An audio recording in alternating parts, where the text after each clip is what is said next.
দিন দিন সাধারণ শিক্ষিত সমাজের মধ্যে এই বিশ্বাসটা আস্তে আস্তে বদ্ধমূল হয়ে যাচ্ছে। আর সেটি হলো, আমরা ইসলাম অনুসরণের জন্য কোরআন মানব, কোরআনই যথেষ্ট। কোরআনের বাইরে নবী করিম সাল্লাল্লাহু আলাইহি সাল্লামের যে হাদিসের বিশাল বড় ভান্ডার আছে, এটা আমাদের মানার দরকার নেই। কারণ হাদিসের মধ্যে শুদ্ধ আছে, অশুদ্ধ আছে, বর্ণনার মধ্যে ত্রুটি আছে, ত্রুটি ছাড়া আছে, নানা রকমের ব্যাপার স্যাপার আছে। কিন্তু কোরআন, এখানে তো আর শুদ্ধ অশুদ্ধের ব্যাপার নাই, পুরাটাই সুসংরক্ষিত। অতএব আমরা শুধু কোরআন অনুসরণ করব। হাদিস বা নবী করিম সাল্লাল্লাহু আলাইহি সাল্লামের জীবনী থেকে, তার বক্তব্য থেকে, তার মুখনিসৃত বাণী থেকে আমাদের আর তেমন কিছু গ্রহণ করার দরকার নাই। এইরকম একটা চিন্তাধারা আমাদের সমাজে আজকাল বেশ ঘুরপাক খাচ্ছে, এবং এই চিন্তাধারাটা সাধারণ শিক্ষিত ভাই বোন যারা দিন সম্পর্কে, ইসলাম সম্পর্কে খুব ডিপলি পড়াশোনা করার সুযোগ হয় নাই, তারা এই ভুল বা ভ্রান্তির শিকার হচ্ছেন বেশি। এবং এক্ষেত্রে কিছু মুখরোচক কথা বলা হয়। তোর মধ্যে থেকে একটি হলো এটি, যেটি বললাম, যে হাদিসের ক্ষেত্রে তো আসলে নানা রকমের অ্যানালাইসিস আছে। একটি হাদিস তিনি সেটা আদৌ নবী করিম সাল্লাল্লাহু আলাইহি সাল্লাম বলেছেন কিনা, মুহাদ্দিসরা অ্যানালাইসিস করেছেন, করার পর সেটাকে শুদ্ধ, অশুদ্ধ, দুর্বল কিংবা বানোয়াট, ভিত্তিহীন নানা রকম ক্যাটাগরিতে ভাগ করেছেন।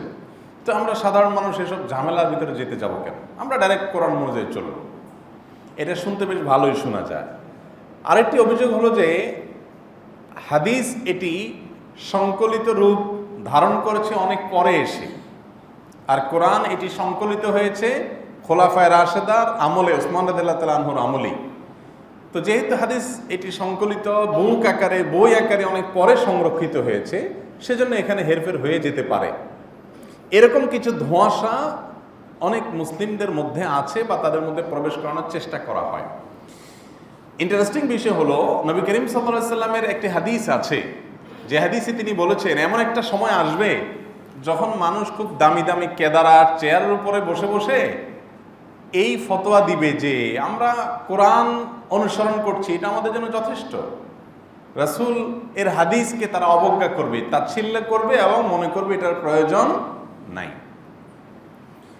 রবিউল আউয়াল মাস নবী করিম সাল্লাল্লাহু আলাইহি সাল্লামের জন্ম এবং ওয়াফাতের মাস হওয়ার কারণে এই মাসটিতে আমরা এই বিষয়টিকে একটু নতুন করে পাঠ করতে পারি, নতুন করে এটাকে আমরা উপলব্ধি করার চেষ্টা করতে পারি যে ইসলাম শুধুমাত্র কোরআন দেখে দেখে চলবো, নবী করিম সাল্লাল্লাহু আলাইহি সাল্লামের হাদিস কিংবা তার জীবনী এটিকে আমি ইগনোর করে চলবো, এর নাম কখনো ইসলাম হতে পারে না।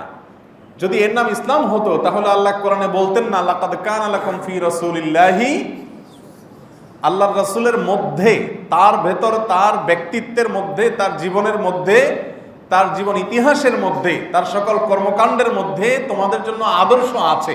তাহলে আমার আদর্শ সেখান থেকে গ্রহণ করার প্রয়োজনীয়তা তাগাদা যে আমরা অনুভব করছি এই আয়াতের কারণে, এই আয়াতে আল্লাহ তাআলা এটা বলতেন না।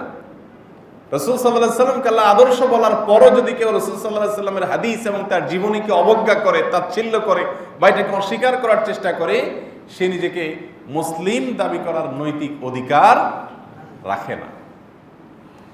ইসলামকে বিকৃতি করার বা এটাকে ধ্বংস করার নানা রকমের প্ল্যান প্রোগ্রামের মধ্যে থেকে একটি এটাও, যে মুসলমানদেরকে একটা একটা করে দূরে সরাও, হাদিস থেকে আগে দূরে সরাও, কোরআনে নিয়ে আসো। তাহলে কি হবে? সে কয়দিন পরে কোরআন থেকেও সরে যেতে বাধ্য হবে, কারণ শুধু কোরআন দিয়ে সে ইসলামকে পুরোপুরি বুঝতে পারবে না। হাদিস কিভাবে সংকলন হয়েছে এই সম্পর্কে আমাদের সাধারণ মুসলিম ভাই বোনদের বেশিরভাগেরই অজানা, আমরা জানি না কিভাবে সংকলিত হয়েছে। মানব ইতিহাসের যদি কয়েকটি মিরাকল বিষয় থাকে, কয়েকটি যদি অত্যাশ্চর্য বিষয় থাকে, তন্মধ্যে থেকে একটি বিষয় হলো একজন মহামনীষীর বক্তব্যকে সংরক্ষণ করবার জন্য অনেকগুলো শাস্ত্রের জন্ম দেয়া হয়েছে, এবং লক্ষাধিক মানুষের জীবন ইতিহাসকে সুসংরক্ষিত করা হয়েছে শুধুমাত্র কিসের জন্য? একজনের বক্তব্য এবং জীবনীকে সংরক্ষণ করবার জন্য।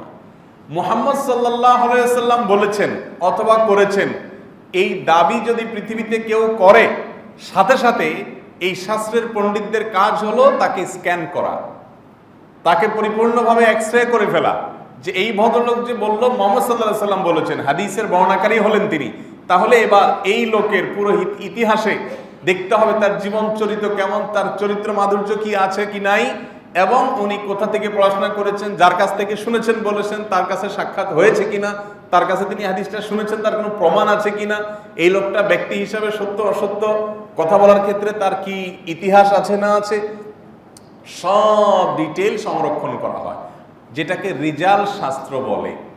রিজাল শাস্ত্রের বই পুস্তকগুলো ম্যাক্সিমামই 2-4 ভলিউমের না, এগুলো এক একটা 15 ভলিউম 20 ভলিউম, আরো বড় বড়, একটা আলমিরা একটা বইয়ের জন্য যথেষ্ট। সেই বইগুলোতে কি আছে? শুধুমাত্র হাদিস যারা বর্ণনা করেছেন, যে চেইন দিয়ে আমাদের পর্যন্ত এসেছে, সেই চেইনে 8জন 10জন মানুষ থাকে, এর বেশি নর্মালি হয় না। 7জন 8জন 10জন বর্ণাকারী থাকে। এরপরে এসে এটা গ্রন্থাকার হয়ে গেছে। গ্রন্থ আকার পাওয়ার আগ পর্যন্ত নবী করিম সাল্লাল্লাহু আলাইহি সাল্লাম পর্যন্ত যে চেইন আছে, এই চেইনে 6জন 7জন 8জন 10জন বর্ণাকারী, এরকম এভারেজে।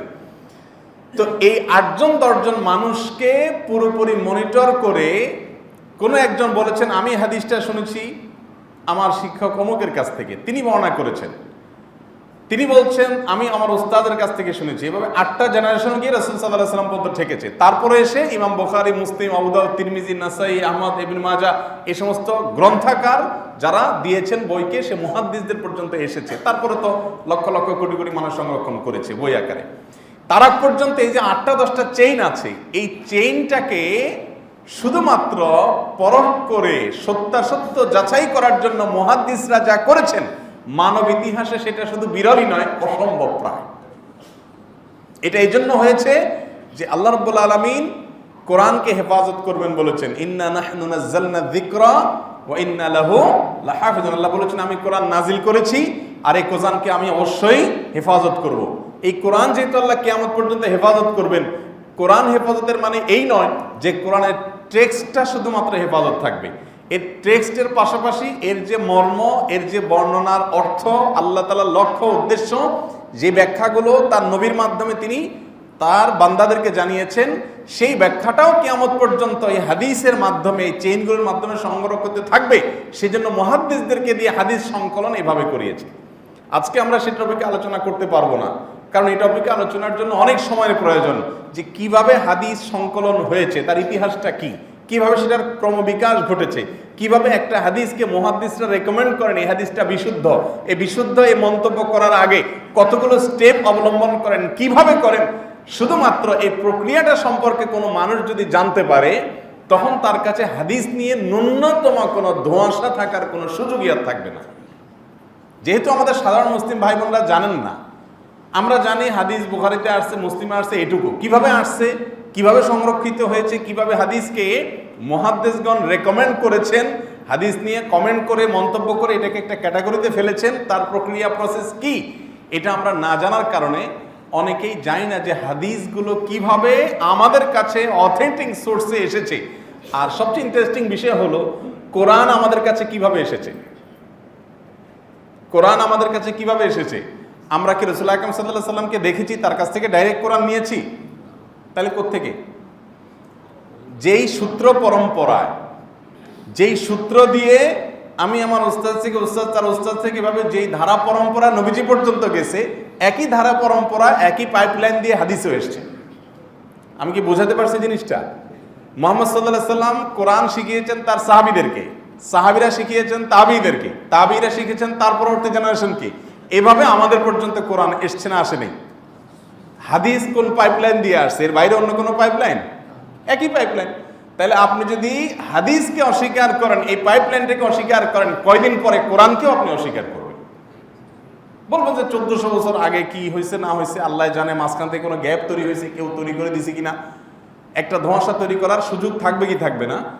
এই জন্য ইসলামকে পৃথিবী থেকে ধুয়ে মুছে ফেলার জন্য অনেক ষড়যন্ত্রের একটা এটাও, যে মানুষকে হাদিসের প্রতি বীতশ্রদ্ধ করে তোলো, কোরআন নির্ভর করে তোলো। শুধু কোরআন নেই, কোরআন তো আমাদের মূল, কোরআনের ব্যাখ্যাই তো হাদিস। যাই হোক, সে আলোচনা আজকে আমি করতে যাব না।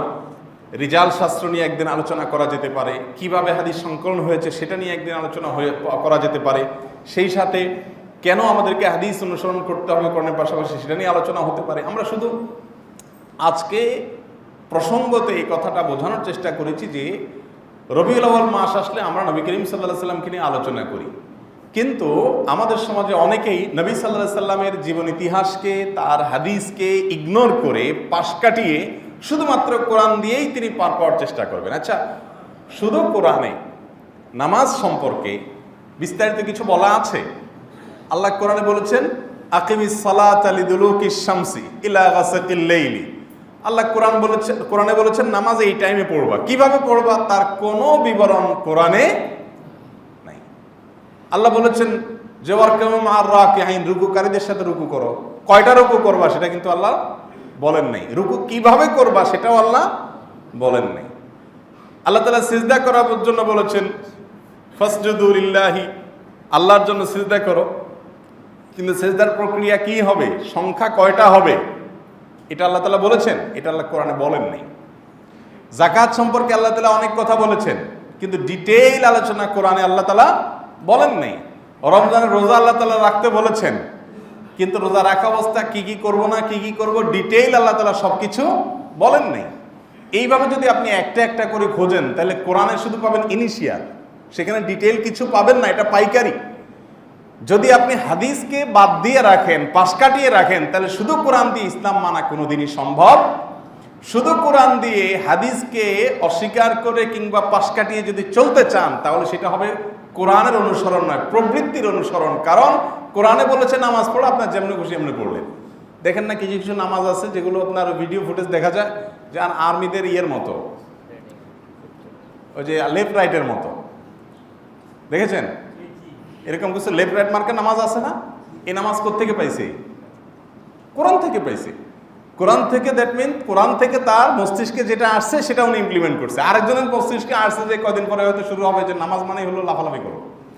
কারণ সালাত শব্দের একটা অর্থ হলো তাহরিকুস সালাওয়াইন বা নিতম্ব নাড়ানো। এটা একটা শব্দের অর্থ, একটা শব্দের বিভিন্ন অর্থ হতে পারে, বিভিন্ন অ্যাঙ্গেল থেকে অর্থ হতে পারে। তো কয়দিন পরে দেখবেন যে নিতম্ব নাড়ানাড়ি করে বলবো যে এটা নামাজ হয়ে গেছে।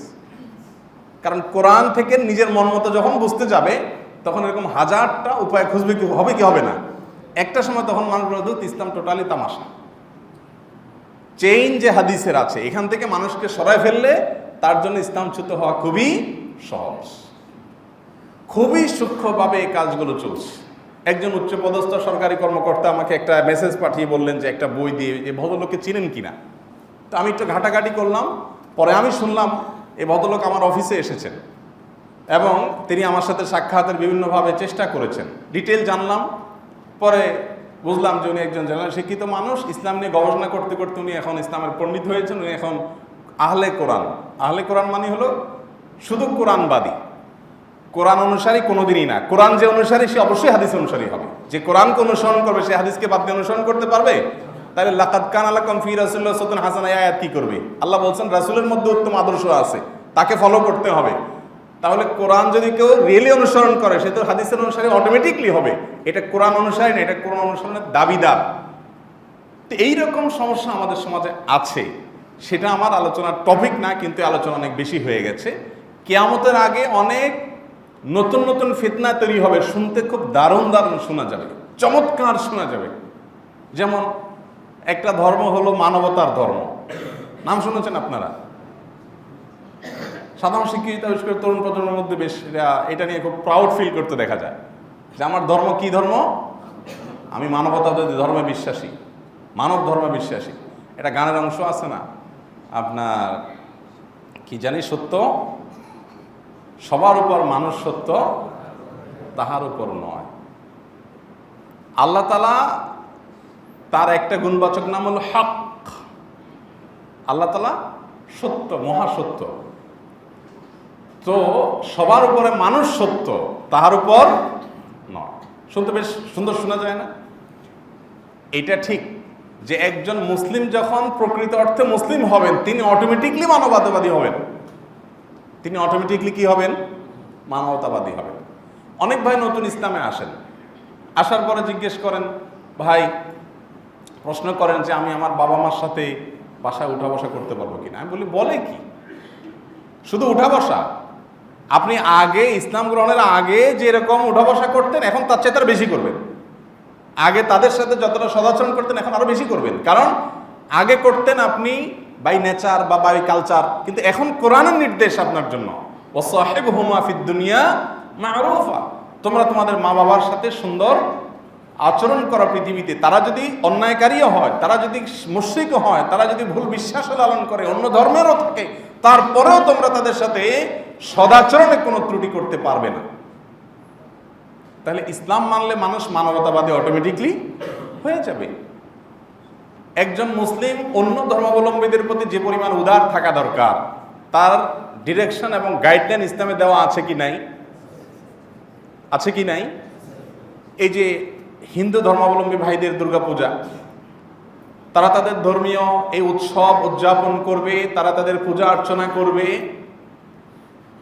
আল্লাহ নবী সাল্লাল্লাহু আলাইহি সাল্লাম মক্কা কিংবা মদিনায় যখন ছিলেন, বিভিন্ন চিন্তা এবং বিভিন্ন বিশ্বাসের মানুষ তাদের ধর্মীয় কাজগুলো করতো না? খুব মদিনাতে যখন নবী করিম সাল্লাল্লাহু আলাইহি সাল্লাম কর্তার আসনে বসেছেন, রাষ্ট্র পরিচালনার দায়িত্ব যখন তিনি পালন করছেন, তখনও মদিনাতে ইহুদিরা তাদের ধর্ম বিশ্বাস লালন করতো না? শুধুমাত্র ইহুদি? মদিনার আশেপাশে বেদুইনরা তাদের নিজস্ব যে আচার কালচার কৃষ্টি সংস্কৃতি সেগুলো তারা করতো না? কোনো একটি হাদিস দেখাতে পারবেন যে নবী করিম সাল্লাল্লাহু আলাইহি সাল্লাম বলেছেন চলো তাদের এগুলো বন্ধ করে দেই, সবাই মুসলমান হয়ে যাও, এরকম কোনো বাধ্যবাধকতা করেছেন তিনি? যখন মক্কা বিজয় করতে যাচ্ছেন, মক্কা বিজয় করতে যাওয়ার সময় সৈনিক ছিল কতজন? 10,000। আবু সুফিয়ান যে সারা জীবন শত্রুতা করেছে, সে আবু সুফিয়ানের সাথে দেখা আব্বাস রাদিয়াল্লাহু ধরে নিয়ে আসছেন। আসার পর নবী করিম সাল্লাল্লাহু আলাইহি সাল্লাম, ওমর রাদিয়াল্লাহু তাআলা তো বলছে ইয়া রাসূলুল্লাহ সাইজ করে ফেলাই। নবী করিম সাল্লাল্লাহু আলাইহি সাল্লাম বললেন থামো। আব্বাস রাদিয়াল্লাহু তাআলা তর্ক করলেন, না তুমি বাড়াবাড়ি করছো। এসে একটা বর্ষা হয়ে গেল আব্বাসের সাথে ওমর রাদিয়াল্লাহু তাআলা, কিন্তু বর্ষা হলেও রাসূল আকরাম সাল্লাল্লাহু আলাইহি সাল্লাম আব্বাস রাদিয়াল্লাহু তাআলাকে সাপোর্ট করলেন যে সে অন্য ধর্মাবলম্বী, আমাদের 10,000 মানুষের ভিতরে একটা মানুষ ধরা পড়েছে। এখন আজকালকার দুনিয়া হলে তো বলতো যে গণদোলায় দেয়, কারণ আমাদের অনেক কষ্ট দিছে, মাতৃভূমিতে বাইর করে দিছে, তাই না? রাসূল আকরাম সাল্লাল্লাহু আলাইহি সাল্লাম বলছেন যে থামো, নিয়ে যাও। চাচা আব্বাসকে বলছে নিয়ে যান, আপনি আপনার তাঁবুতে রাখেন, তাকে সকালে আমার কাছে নিয়ে এসেন। সকালে আসার পর নবী করিম সাল্লাল্লাহু আলাইহি সাল্লাম বলেছেন যে আবু সুফিয়ান, এই যে আমি এতিম, সেখান থেকে আল্লাহ তাআলা আমাকে, তোমরা এত কোণঠাসা করার চেষ্টা করলে, মাতৃভূমি থেকে বের করে দিলে, এত কিছু করলে, যেখানে গিয়ে আশ্রয় নিলাম মদিনা, সেখানেও যাদের শেষ হয়ে যায়, তোমরা ওহুদে ঝামেলা তৈরি করলে, খন্দকে ঝামেলা তৈরি করলে, সমলে শেষ করলে, এত চেষ্টা করলে, সবগুলো ওভারটেক করে এখন মাতৃভূমি পুনর্দখলের দ্বার প্রান্তে আমরা দাঁড়িয়ে আছি। এখনো কি তোমার বিশ্বাস হয় না আমি আল্লাহর রাসূল? আল্লাহর একান্ত সাহায্য ছাড়া, গাইডলাইন ছাড়া এটা পসিবল হয়? তোমার এখনো বিশ্বাস হয় নাই? আবু সুফিয়ান বলছেন যে আমার এখনো মনে একটু সন্দেহ আছে। সুবহানাল্লাহ। নবী করিম সাল্লাল্লাহু আলাইহি সাল্লাম তখন যদি বলতে পারতেন যে ইসলামে প্রবেশ কর, আর নাহলে কল্লা ফেলা দেওয়ার অর্ডার করে দিন, বলতে পারতেন না? 10,000 সৈনিকের মধ্যে একটা মানুষ এত শত্রুতা করছে, তার কলিজার টুকরা চাচা হামজা রাদিয়াল্লাহু তাআলা আনহুকে হত্যার পর বুক কেটে কলিজা বের করে এই আবু সুফিয়ানের স্ত্রী হিন্দা চাবায় খাইছে। আমরা হলে এই জাতীয় কোনো ঘটনা থাকলে বিচার বিশ্লেষণ পরে আগে আমার নিজের জেদ মিটাইনি, কিন্তু তিনি তো রাসূল, তিনি তো মানবীয় দুর্বলতার ঊর্ধ্বে উঠে ভাবতে পারতেন, আল্লাহ থেকে গাইডেড ছিলেন। তিনি বলেন না। এই আবু সুফিয়ানের সাথে এইরকম আচরণ, শেষে আব্বাস রাদিয়াল্লাহু আনহু ধমক দিলেন, মিয়া তুমি এখনো মুসলমান হচ্ছ না, তুমি দেখতেছো না, তুমি তো ক্লিয়ার অলরেডি। তখন তিনি কালিমা শাহাদা পাঠ করলেন। দেখেন, কালিমা শাহাদা যদি পাঠ নাও করতেন, নবী করিম সাল্লাল্লাহু আলাইহি সাল্লাম তার গায়ে আঁচড় দিতেন না, কারণ আব্বাস তাকে নিরাপত্তা দিয়ে নিয়ে এসেছে। এর নাম ইসলাম। তাহলে অন্য ধর্মাবলম্বী মানুষকে তিনি দাওয়াত দিয়েছেন, কিন্তু জবরদস্তি করেন নাই, এবং বলেছেন লা ইকরাহা ফিদ্দীন, দ্বীনের মধ্যে, ইসলামের মধ্যে কোনো বাড়াবাড়ির কোনো জায়গা নাই। এই কারণে ভিন্ন ভিন্ন চিন্তার যখন মক্কা দখল করলেন, ইন্টারেস্টিং বিষয়, যখন মক্কা দখল করলেন তখন কি বলেছেন? সবাই মুসলমান হয়ে যেতে হবে, আর না হলে মক্কা থাকতে পারবো না, এই কথা বলেছেন। কি করেছেন? সবাই যার যার বিশ্বাস লালন করেছে, ধারণ করেছে। ইভেন উনি যখন মক্কায় প্রবেশের পর প্রথম ভাষণ দিয়েছেন, সেই ভাষণে গোটা মক্কার মসজিদুল হারামের চারপাশে লোকে লোকারণ্য ছিল। তাদের মধ্যে মুসলমানের চেয়ে অমুসলমানের সংখ্যা কম ছিল না। তারা মুশরিক ছিল, তারা স্ব বিশ্বাসে ছিলেন। নবী করিম সাল্লাল্লাহু আলাইহি সাল্লাম সেখানে গিয়েও প্রথমে তাওহীদের বাণী বললেও তাদেরকে ইসলামে প্রবেশের জন্য কোনো প্রেশার তো পরের কথা, তাদের উপরে কোনো কমন অর্ডারও জারি করেন নাই। তো সেই নবীর অনুসারী আমরা। আলহামদুলিল্লাহ, বাংলাদেশের একটা